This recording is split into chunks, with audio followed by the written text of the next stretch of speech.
என்னங்க, ஏதோ முக்கியமான விஷயம் பேசணும், மாடிக்கு வான்னு சொன்னீங்களே, என்ன விஷயங்க?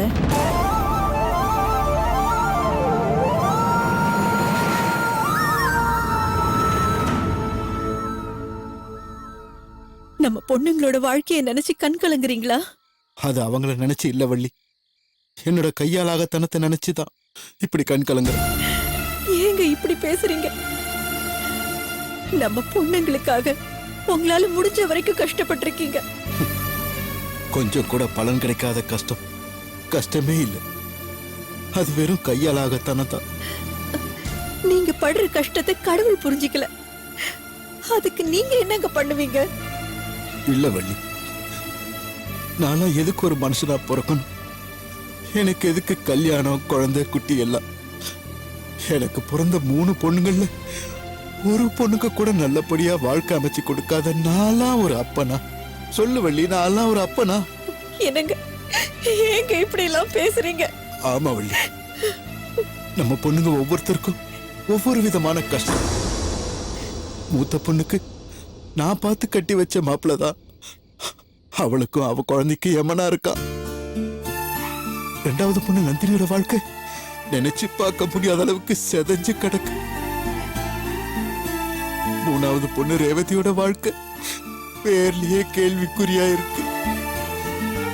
இதெல்லாம் பார்த்தாது இப்ப அந்த ரதி தேவி நம்ம பொண்ணு நந்தினிய இல்லாத பழியெல்லாம் போட்டு லாக்கப்ல வச்சு நம்ம குடும்ப மானத்தை காத்துல பறக்க விட்டுட்டாலே. நம்ம ரேவதிய இந்த நிலைமைக்கு ஆளாக்குன அந்த பொறுக்கிய வெளியே கொண்டு வரதுக்காக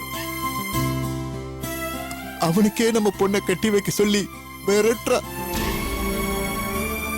இப்போ நந்தினிய ஸ்டேஷன்ல இருந்து வீட்டுக்கு அனுப்பி ஒரு நாள் டைம் கொடுத்து அந்த பாவிக்கு நம்ம பொண்ணை கட்டி கொடுக்க சம்மதிக்கலன்னா நந்தினிய நிரந்தரமா ஜெயில வச்சிருவேன்னு சொல்லி மிரட்டுறா. அதை தடுக்க ஒரு அப்பனா எனக்கு திராணி இல்லையே வள்ளி. நேத்து நந்தினியோட மாமியா என்ன பார்த்து கேட்ட கேள்விக்கு நான் அப்பவே நாக்க பிடிக்கிட்டு செத்துருக்கேன். இன்னும் இந்த வெக்க கிட்ட உசுறு என் உடம்புல எதுக்காக இன்னும் தாங்கிக்கிட்டு இருக்கு? நாளைக்கு என் பொண்ணுக்கு நடக்க போற அவமானத்தை பாக்குறதுக்கா? நாளைக்கு என் கண்ணு முன்னாடியே என் பொண்ண போலீஸ் ஸ்டேஷனுக்கு கூட்டிட்டு போவாங்க. அத பாக்குற சக்தி எனக்கு இல்ல.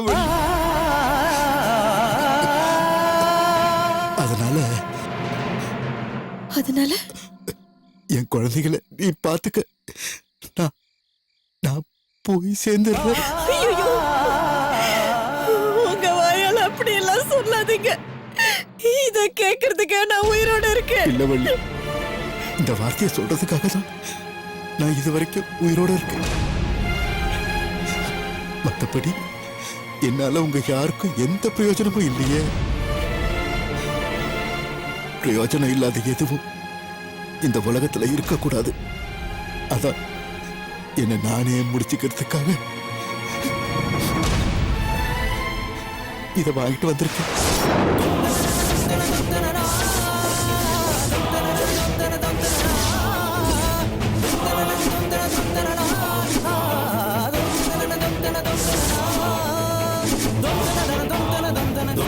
இத சாப்பிட்டு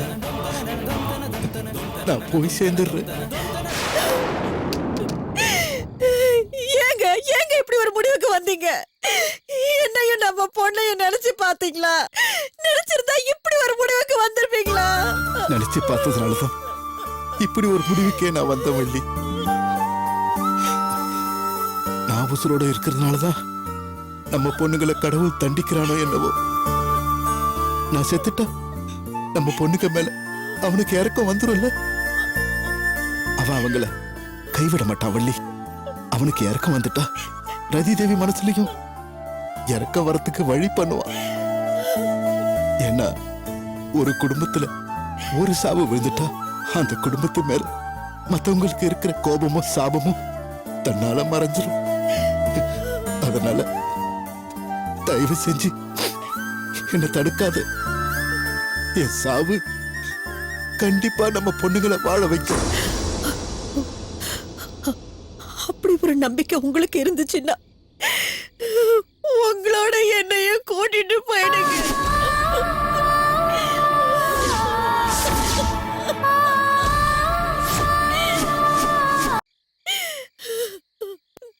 தயவு செஞ்சு என்ன தவிக்க விட்டுட்டு போயிடாதீங்க. உங்களை கையெடுத்து கூப்பிடுறேன். வள்ளி, நான் உன்னை நல்லபடியா வாழ வைப்பேன்னு என்ன நம்பி நீ வந்த. ஆனா என்ன சாக விடுங்கன்னு நீ கேட்கிற அளவுக்கு நான் உன்னை ஆளாக்கிட்டேன்னு. நீங்க சொல்ற மாதிரி ஒரு வீட்ல நடக்கிற சாவு அந்த வீட்டோட சாபத்தையும் கோபத்தையும் தீர்த்து வைக்கும்னா தயவு செஞ்சு என்னையும் உங்களோட கூட்டிட்டு போயிடுங்க.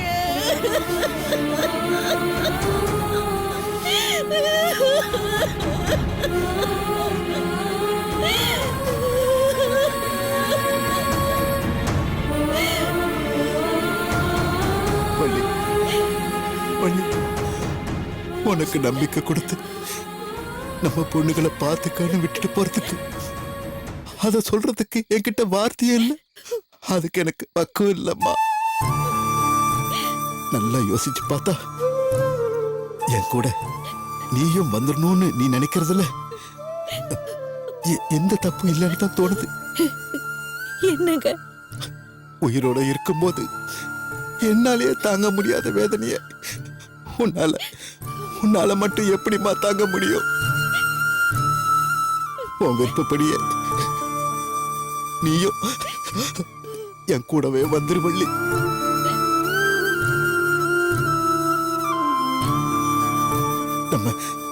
நம்ம பொண்ணுகள்லாம் தூங்குனதுக்கு அப்புறம் இந்த விஷத்தை பால்ல கலந்து கொண்டு வா.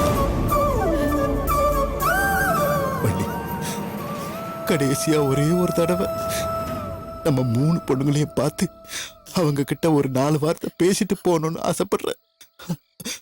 போலாமா?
நான் ஒரு முடிவுக்கு வந்துட்டேன்பா.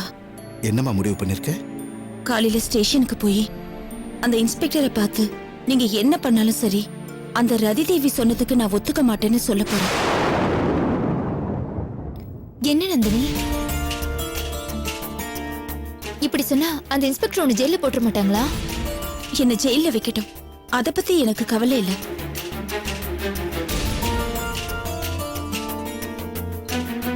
ஆனா நம்ம ரேவதியோட வாழ்க்கை நாசமாக நான் விட மாட்டேன். அக்கா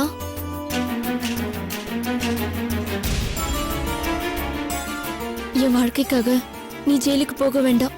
நீ எதுக்கு ரேவதி கவலைப்படுற? என்ன ஜெயில போட்டுட்டா எனக்கு என்ன தூக்கு தண்டனையா கொடுத்துட்டு போறாங்க?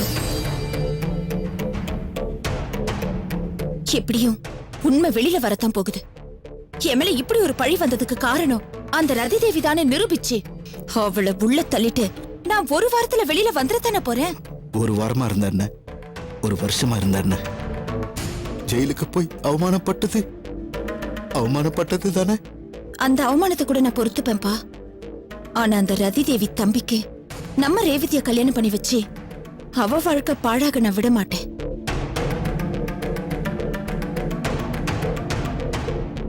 ஜெயிலுக்கு போயிட்டு வர எல்லாரையும் இந்த உலகம் தப்பா பாக்காதுப்பா. இவங்க தப்பு பண்ணிருப்பாங்க, இவங்க தப்பு பண்ணிருக்க மாட்டாங்கன்னு பிரிச்சு பாக்குற பக்குவம் இந்த உலகத்துல நிறைய பேருக்கு இருக்குப்பா. இல்லம்மா, இந்த உலகம் நல்லவங்களை அவ்வளவு சீக்கிரம் நம்புறதில்ல. நம்ப வைக்கிற திராணியும் எந்த மனுஷனுக்கும் இல்ல.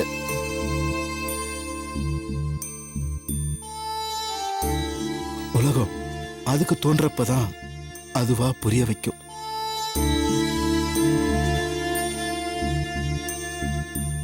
அது வரைக்கும் எல்லாத்தையும் சகிச்சுக்கிட்டு வாழ்றவன் வாழ்ந்துடுறான்.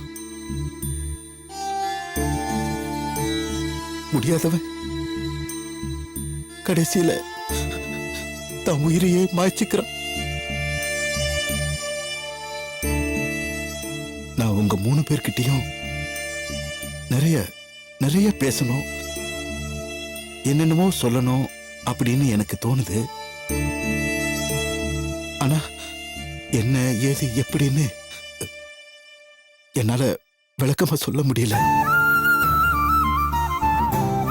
எப்படியோ கடவுள் உங்க 3 பேரோட வாழ்க்கையையும் நல்லபடியா அமைச்சு கொடுக்கணும்.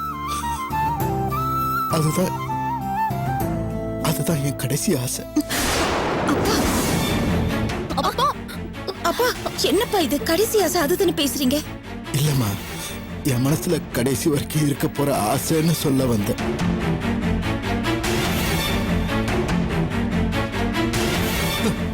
என்ன நினைச்சா எனக்கு ரொம்ப அருவருப்பா இருக்குமா. ஏன்பா இந்த மாதிரி எல்லாம் பேசுறீங்க? விதி விளையாடினதுக்கு நீங்க என்னப்பா பண்ணுவீங்க? விதி கூட சேர்ந்து என்னால விளையாட முடியலையாம்மா.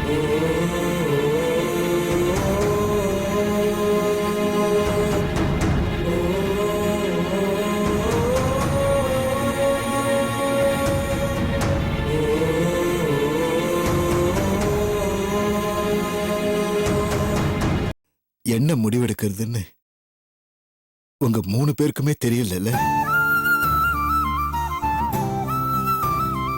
விடிஞ்சா விதி தன்னோட முடிவை சொல்லிடும்.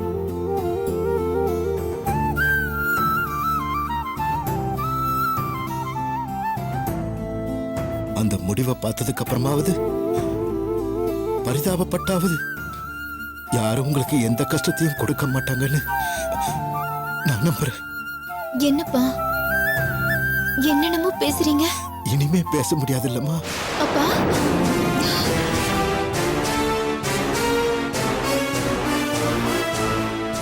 ஏன்பா பேச முடியாதுன்னு சொல்றீங்க?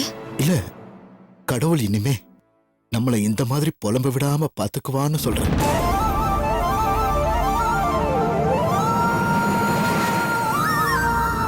முழிச்சுக்கிட்டே இருந்தா எதுவும் புலப்படாது. கண்ணை மூடினாதான் மனசு முழிச்சுக்கும்.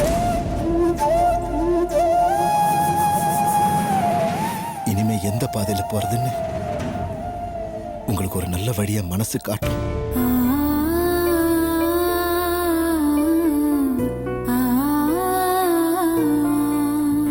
சரிம்மா, ரொம்ப நேரம் ஆயிடுச்சு. நீங்க 3 பேரும் போய் தூங்குங்க. அப்பா தூங்க போற.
என்னங்க?